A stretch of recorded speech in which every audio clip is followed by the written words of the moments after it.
ഉറങ്ങാൻ പോയ പുനിതനെ നൈറ്റ് ഡ്യൂട്ടിയാ പുനിതയ്ക്ക് കേട്ടോ. പിന്നെ മൂവി കാണുന്നത് ഞങ്ങളിങ്ങനെ വർത്താനം പറഞ്ഞുകൊണ്ടിരുന്നപ്പം റീനുവിന് ഭയങ്കര ഒരു ആഗ്രഹം. ഗർഭിണി എന്നുള്ള പേരിൽ എന്നെ എല്ലാരും കൺസിഡർ ചെയ്യുന്നുണ്ട്. അതുകൊണ്ട് ഷവർമ വാങ്ങിക്കാൻ പോവാണ്. ഇപ്പൊ പ്ലാൻ ഷവർമ വാങ്ങിക്കാനാണ്. പക്ഷെ എന്തൊക്കെ വാങ്ങുമെന്ന് അറിയില്ല.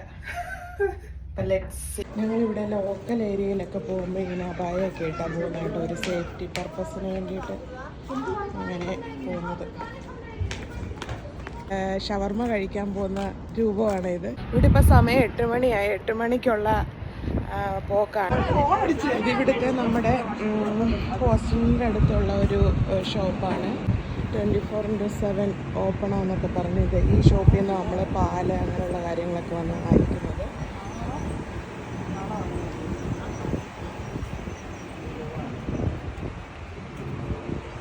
ഷവർമ വാങ്ങാനാണ് ശരിക്കും വന്നത്. പക്ഷെ അപ്പം റീനു ആണെങ്കിൽ ഏതോ ഒരു കടയിൽ ഒരു ബാഗൊക്കെ കണ്ടുവച്ചിട്ടുണ്ട്.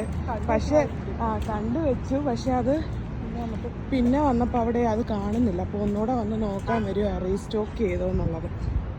റീനു ഇഷ്ടപ്പെട്ട ആ കമ്പനി ഇപ്പോൾ ഇവിടെ ഇല്ല.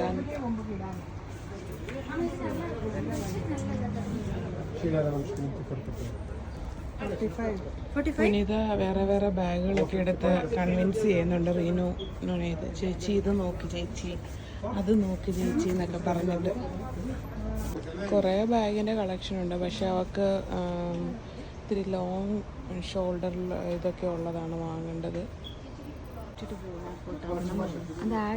പിന്നെ വേറൊരു കളർ വന്നിട്ടുണ്ട്. ഇത് നന്നായിട്ട് ഇഷ്ടപ്പെട്ടു. ഇത് പറയുന്ന 50 ആണ്. നമ്മൾ ഇത്തിരി കൂടി കുറച്ച് ബാർഗൈൻ ചെയ്തുകൊണ്ടിരിക്കുക അപ്പച്ചനോട്. ബാഗ് നന്നായിട്ട് ഇഷ്ടപ്പെട്ടു. നമ്മുടെ ബാർഗൈനിങ് അത്ര അങ്ങോട്ട് എഫക്റ്റ് ആയിട്ടില്ല. അപ്പച്ചനങ്ങോട്ട് ആ വിലയുമായിട്ട് അടുക്കുന്നില്ല.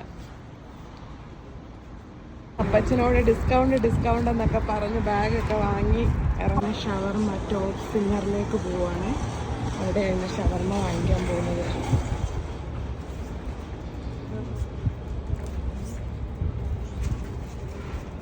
ഷവർമ ഓർഡർ ചെയ്യാൻ വേണ്ടി നിൽക്കുവാണ്.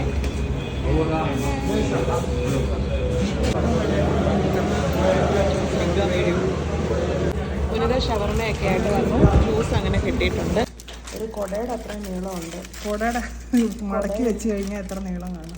അത്രയും നീളമുണ്ട് ഷവർമയ്ക്ക്. റീനുവിൻ്റെ ആഗ്രഹം സഫലമാണ്.